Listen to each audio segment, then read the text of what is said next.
Welcome to exam सहपाठी। आज के इस वीडियो में हम जूनियर के लिए 5वीं प्रैक्टिस सीरीज स्टार्ट करेंगे। तो आइए इसको सॉल्व करना स्टार्ट करते हैं। तो सबसे पहला क्वेश्चन है हमारा कि निम्नलिखित में से कौन सा ग्रंथ 16 महाजनपदों की सूची प्रदान नहीं करता है। ठीक है ना। तो यानी कि इसमें क्या है, इस क्वेश्चन में कि आपको नहीं बताना कि कौन सा नहीं करता है। इनमें से 3 जो होंगे वो आपके जो है 16 महाजनपदों के बारे में जानकारी देते हैं, जबकि एक ऐसा है जो 16 महाजनपदों की जानकारी नहीं देता है। ठीक है। अंगुत्तर निकाय को आप सभी जानते हैं कि अंगुत्तर निकाय देता ही है, अधिकतर आपको एग्जाम्स में ये आपको आंसर में मिल जाता है।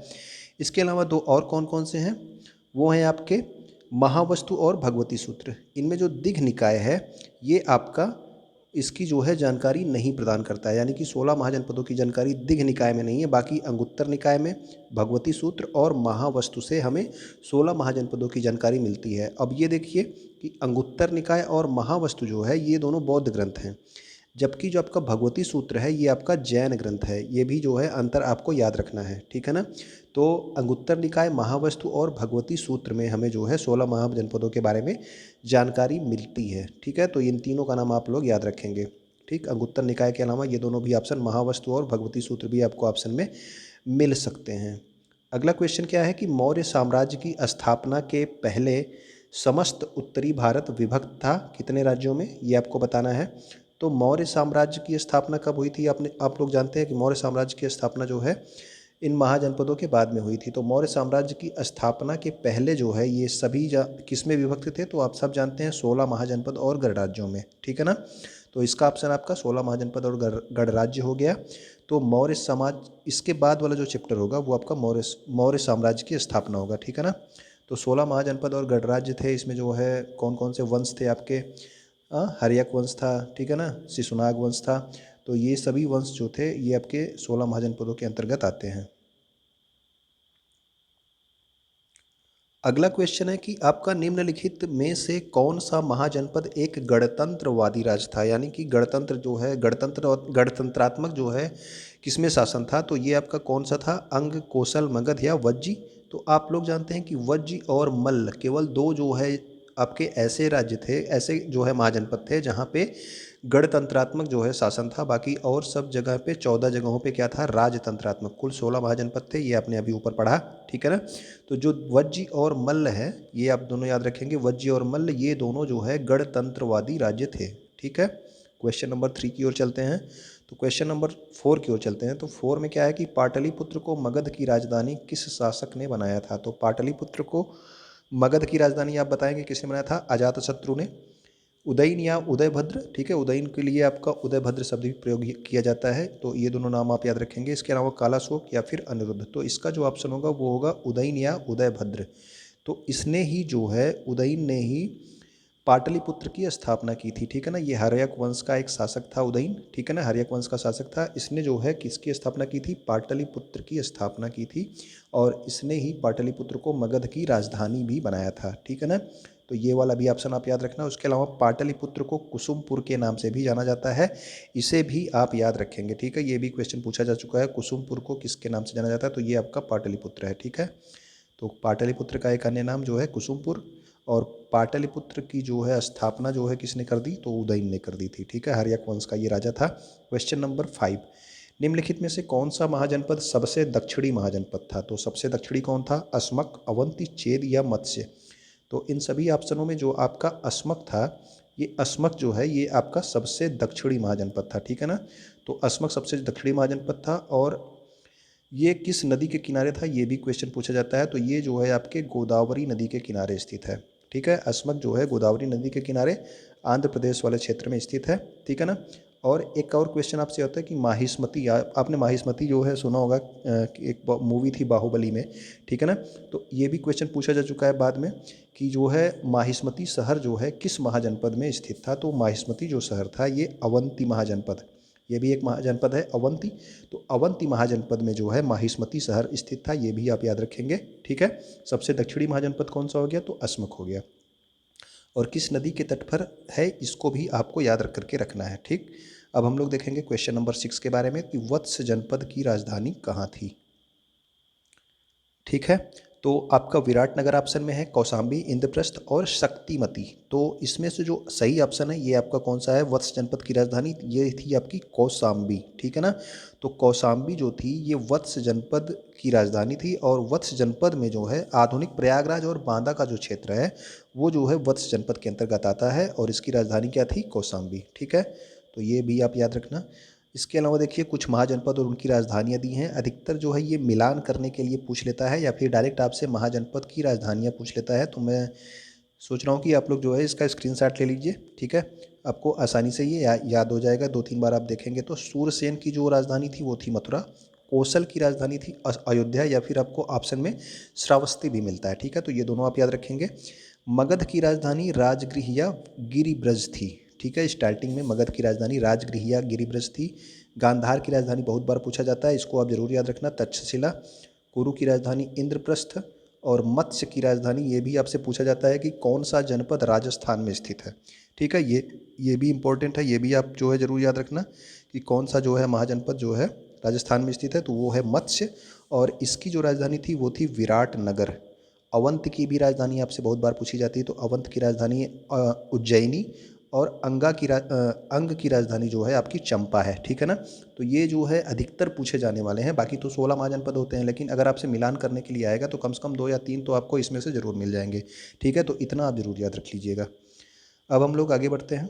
आगे हमारा क्वेश्चन नंबर 7 है। 7 में देखिए, 6ठी शताब्दी ईसा पूर्व में मगध महाजनपद के पहले शासक कौन थे।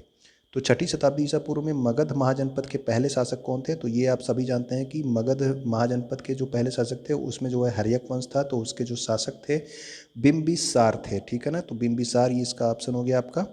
तो बिंबिसार हो गया। और अगर जब से पूछा जाए कि अवंतिका जो है राजा कौन है इन सभी ऑप्शन में, तो ये प्रद्योत जो है ये अवंत के राजा थे। प्रसेनजीत कहाँ के राजा थे, तो प्रसेनजीत आपके कौशल के राजा थे, ठीक है। ये भी आप याद रख लेंगे तो अच्छा ही रहेगा, ठीक। और जो उदयन है, उदयन जो है ये उदयन है, ठीक है ना। उदयन अलग है, उदयन अलग है, ठीक है। उदयन जो है वो आपके हर्यक वंश से संबंधित है। उदयन जो है ये आपके महाजनपद वत्स से संबंधित है, और उदयन जो है वो मगध महाजनपद से संबंधित है, ठीक है ना। तो ये दोनों अलग अलग है, इसको जो है आप मिलाइएगा मत उदयन और उदयन को। अभी जो क्वेश्चन आपसे पूछा गया था कि पाटलिपुत्र जो है को राजधानी किसने बनाया मगध की, तो वो था उदयन। वो जो है किस वंश का, किस जो है उसका था, हर्यक वंश का था, ठीक है ना। वो मगध जो है महाजनपद का राजा था, ठीक। तो ये दोनों, ये सब आप अंतर याद रखेंगे। अब हम लोग चलते हैं क्वेश्चन नंबर 7 में। तो क्वेश्चन नंबर 8 में, तो 8 में है आपका, निम्नलिखित में से कौन संस्थापक सही सुमेलित नहीं है। तो ये जो है कौन से वंश का जो है संस्थापक कौन था, ठीक है। जैसे हर्यक वंश का संस्थापक कौन था, तो वो था आपका बिंबिसार, ठीक है। ये तो आपका सही है। शिशुनाग वंश का कालाशोक, नंद वंश का महापद्मनंद, मौर्य वंश का चंद्रगुप्त मौर्य। बताइए कौन कौन कौन सा इसमें गलत है। इसमें पूछा है आपका कौन सा सही सुमेलित नहीं है, ठीक है ना। तो जो आपका गलत होगा, तो आप सब जानते हैं कि शिशुनाग वंश की स्थापना किसने की थी, तो शिशुनाग वंश की स्थापना शिशुनाग ने ही की थी, ठीक है ना। कालाशोक ने नहीं। कालाशोक इसका दूसरा राजा था शिशुनाग वंश का, ठीक है। शिशुनाग वंश का दूसरा राजा कौन था, वो था कालाशोक। और स्थापना किसने की थी, स्थापना की थी शिशुनाग ने। नंद वंश की स्थापना महापद्मनंद ने की थी। मौर्य वंश की स्थापना आप जानते हैं चंद्रगुप्त मौर्य ने की थी घनानंद को हरा करके। और हर्यक वंश की स्थापना किसने की थी, तो ये की थी बिंबिसार ने, ठीक है। अब हम लोग अगले क्वेश्चन की ओर चलते हैं, क्वेश्चन नंबर 9 की ओर। प्रसिद्ध वैद्य जीवक, ये जो है आपसे पूछा जाता है कि जीवक क्या था। तो मतलब जीवक मतलब किस चीज़ से संबंधित है, तो जीवक आप याद रखेंगे कि ये जो है चिकित्सा से संबंधित है, ये वैद्य था, ठीक है। किस राजा का राज्य वैद्य था, ये भी क्वेश्चन पूछा जाता है। तो ये राज्य वैद्य था आपके बिंबिसार का। बिंबिसार किस वंश का शासक था, तो वो था आपके हर्यक वंश का शासक, ठीक है ना। तो बिंबिसार जो है हर्यक वंश का शासन था, और बिंबिसार के ही राजवैद्य कौन था, तो वो था जीवक। हर्यक वंश की स्थापना आप जानते हैं कि बिंबिसार ने की थी, और इसे श्रेणिक की उपाधि धारण की थी। तो ये भी आप जरूर याद रखना, ये अलग से क्वेश्चन पूछा था तो मैंने इसके डिस्क्रिप्शन में आपको डाल दिया है। इसको आप जरूर याद रखना कि बिंबिसार जो है इसकी जो उपाधि थी उसका नाम क्या है, श्रेणिक। तो श्रेणिक उपाधि जो है किसने धारण की थी, तो वो धारण की थी बिंबिसार ने। ये भी आप जरूर याद रखना, ठीक है। अब हम लोग अगले क्वेश्चन की ओर चलते हैं। अब यहाँ पे भी देखिए एक क्वेश्चन और जो है आपसे पूछा गया था, उसको भी मैंने डिस्क्रिप्शन में डाल दिया है कि बुद्ध के महापरिनिर्वाण के समय मगध का शासक कौन था। तो उस समय भी मगध का शासक कौन था, मतलब बिंबिसार था। महापरिनिर्वाण मतलब मृत्यु के समय, ठीक है। जब बुद्ध की जो मृत्यु थी उसको महापरिनिर्वाण कहा जाता है। अब आप बताएंगे कमेंट में कि धर्मचक्र प्रवर्तन और जो है धर्मचक्र प्रवर्तन किसे कहा जाता है, ठीक है ना। और ये वाला जो है आप लोग कमेंट करके बताना कि किस चीज़ को जो है धर्मचक्र प्रवर्तन कहा जाता है। अब हम लोग क्वेश्चन नंबर 10 की ओर चलते हैं कि कौन सा वंश पितृहंतक वंश के नाम से जाना जाता है। तो पितृहंतक वंश आप जानते हैं कि पिता को मार के गद्दी प्राप्त करना, तो ये जो है आपका हर्यक वंश था, ठीक है। तो हर्यक वंश में जो है अजात शत्रु जो था उसने अपने पिता बिंदुसार की हत्या करके वो गद्दी पर बैठा था। तो पितृहंतक वंश कौन है आपका, हर्यक वंश है, ठीक है ना। तो अजातशत्रु दूसरा राजा था और बिंबिसार की हत्या करके, यहाँ पे गलत लिखा गया है, ठीक है, ये बिंबिसार है, ठीक है ना, ये आपका बिंदुसार नहीं है, ये आपका क्या है, बिंबिसार है, ठीक है। तो ये आपका बिंबिसार है, ठीक है। तो ये अभी आपको बिंबिसार बताया गया, ठीक। तो इसकी हत्या करके ये अजातशत्रु गद्दी पर बैठा था और अजातशत्रु की हत्या करके उदयन, ठीक है ना, उदयन गद्दी पर बैठा था। यानी कि अपने पिता की हत्या करके जिसने जो गद्दी पाया उसके पुत्र ने उसकी भी हत्या करके उसने गद्दी ले ली, ठीक है ना। तो ये आपका पितृहंतक वंश कौन था, तो ये था आपका हर्यक वंश। अगला है आपका हर्यक वंश का आखिरी शासक कौन था। तो हर्यक वंश का अगर आखिरी शासक, ये भी क्वेश्चन बहुत बार पूछा जाता है, तो इसका आखिरी शासक था आपका नागदशक, ठीक है। तो नागदशक जो था ये हर्यक वंश का आखिरी शासक था और नागदशक से संबंधित जो है नागदशक के अमात्य शिशुनाग ने इसकी हत्या करके शिशुनाग वंश की स्थापना की। तो अभी आपको बताया गया कि शिशुनाग वंश की स्थापना किसने की थी, तो उसने वो की थी शिशुनाग ने। और ये जो शिशुनाग थे, ये जो है जो हर्यक वंश का आखिरी शासक है नागदशक, इसका अमात्य था, ठीक है ना। अमात्य आपका समझ लीजिए महामंत्री था। तो उसने जो है नागदशक की हत्या करके खुद अपना वंश स्टार्ट कर दिया शिशुनाग वंश के नाम से, ठीक। कालाशोक किस वंश का अंतिम शासक था, ये अभी आपको ऊपर बताया गया, ठीक है। आप लोग आपको इसका आंसर पता ही होगा कौन सा है। तो ये नंद वंश है, शिशुनाग वंश है, मौर्य वंश या फिर हर्यक वंश। तो आप सब जानते हैं कि कालाशोक जो है ये शिशुनाग वंश से संबंधित है, ठीक है ना। तो शिशुनाग वंश का जो है कालाशोक अंतिम शासक था। और कालाशोक से संबंधित एक बात आप जरूर याद रखना कि कालाशोक के शासनकाल में ही वैशाली में द्वितीय बौद्ध संगीति हुई थी। तो अभी अधिकतर ये भी क्वेश्चन पूछा जाता है कि द्वितीय बौद्ध संगीति किसके शासनकाल में हुई थी, तो वो हुई थी आपके कालाशोक के शासनकाल में। और कहाँ पे हुई थी, तो द्वितीय बौद्ध संगीति हुई थी वैशाली में। अब आप बताएंगे कमेंट में कि तृतीय बौद्ध संगीति किसके शासनकाल में और कहाँ हुई थी, ठीक है। प्रथम बौद्ध संगीति आप पढ़ चुके हैं, प्रथम बौद्ध संगीति भी आप बताएंगे, ठीक है। अब अगला क्वेश्चन है क्वेश्चन नंबर 13 में है कि विश्व का पहला गणतंत्र वैशाली में किसके द्वारा स्थापित किया गया, ठीक है। तो वैशाली जो है ये आपका लिच्छवियों के अंतर्गत जो है आता था, लिच्छवी इसके प्रमुख थे। ये भी क्वेश्चन आपसे कई बार पूछा गया है, तो मैंने यहाँ पे शामिल कर दिया कि विश्व का पहला गणतंत्र वैशाली में किसके द्वारा स्थापित किया गया, तो ये था लिच्छवियों के द्वारा, ठीक है। लिच्छवियों के द्वारा स्थापित किया गया था विश्व का पहला गणतंत्र वैशाली में, ठीक। अगला क्वेश्चन है क्वेश्चन नंबर 14, ठीक है। क्वेश्चन नंबर 14 देखते हैं क्या है। क्वेश्चन नंबर 14 में है कि भारत पर आक्रमण करने वाले पहले ईरानी शासक कौन थे। तो भारत पर आक्रमण करने वाले पहले ईरानी शासक कौन थे, ये था सिकंदर था, साइरस क्रूस था, डेरियस प्रथम था, या बी और सी दोनों, यानी कि साइरस और डेरियस यानी कि दारा प्रथम दोनों। तो आप सब जानते हैं कि सिकंदर क्या था। तो सिकंदर जो है एक यूनानी था, ठीक है ना, यूनानी, ये आपका यूनानी शासक था, ठीक है ना। तो सिकंदर तो होगा नहीं क्योंकि आपसे पूछा गया ईरानी शासक, तो ये आपके साइरस क्रूस और डेरियस यानी कि दारा प्रथम थे, ठीक है। तो ये वाला ऑप्शन आपका हो गया साइरस क्रूस और डेरियस दारा प्रथम। और ये दोनों ही किस वंश के शासक थे, ये भी आप याद रखना, ये दोनों ही हखमनी वंश के शासक थे, ठीक है ना। तो ये दोनों ही किस वंश के शासक थे, तो हखमनी वंश के शासक थे, साइरस यानी कि क्रूस और डेरियस यानी कि दारा प्रथम, ठीक है। और ये दोनों जो है भारत पर आक्रमण करने वाले ईरानी शासक थे, ठीक, ईरानी शासक याद रखना। सिकंदर क्या था, यूनानी था। क्वेश्चन नंबर 15 आप देखिए कि किस निम्नलिखित में से किस नदी के आगे सिकंदर नहीं बढ़ सका, ठीक है। यानी कि एक था ना, एक समय तो सिकंदर जो है उस नदी के पास आया और उसकी सेना ने वहाँ से आगे जाने से मना कर दिया। तो वो कौन सी नदी थी बताइए, झेलम थी, रावी थी, चिनाब थी या फिर ब्यास थी। तो ये आपको पता होगा, ये आपका कौन सी नदी थी, तो ये आपकी थी ब्यास नदी, ठीक है ना।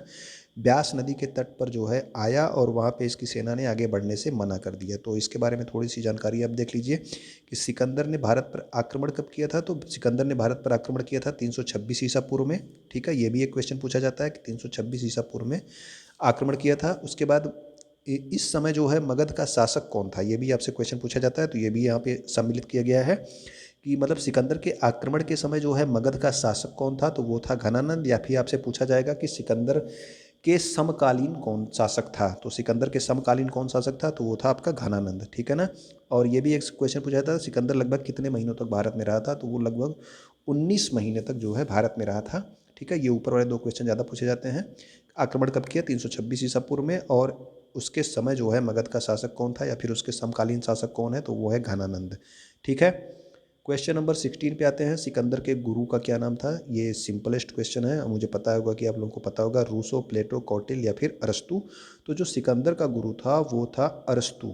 इसके अलावा अरस्तु के बारे में आप जनरल साइंस से संबंधित क्या जानकारी जानते हैं, ठीक है। जनरल साइंस से संबंधित क्या जानकारी जानते हैं, ये आप कमेंट करके बताएंगे कि अरस्तु ने क्या किया था। अगर आपको पता हो, कुछ याद आ रहा हो, तो आप कमेंट करके जरूर बताइएगा।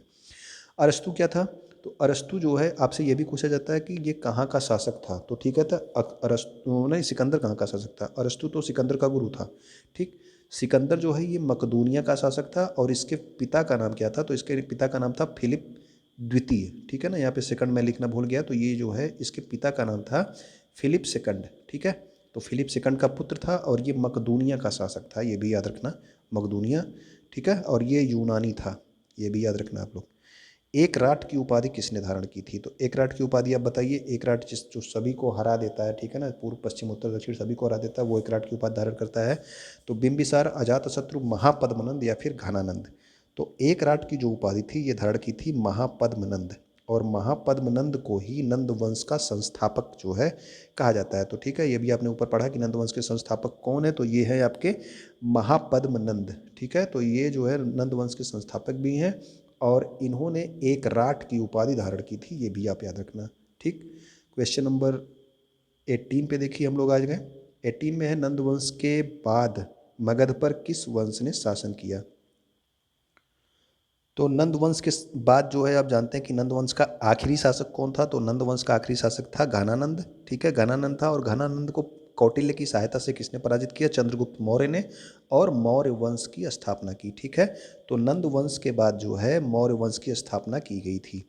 तो इसका देखिए ऑप्शन में, इस डिस्क्रिप्शन में देखिए, इसका सही आंसर है मौर्य वंश। उसके बाद नंद वंश के अंतरिम सम्राट आप जानते हैं घनानंद थे, उसको पराजित करके चंद्रगुप्त मौर्य ने मौर्य साम्राज्य की स्थापना की। Question number 18। अब आपके क्वेश्चन नंबर 19 कि सिकंदर और पोरस के मध्य युद्ध किस नदी के तट पर हुआ था।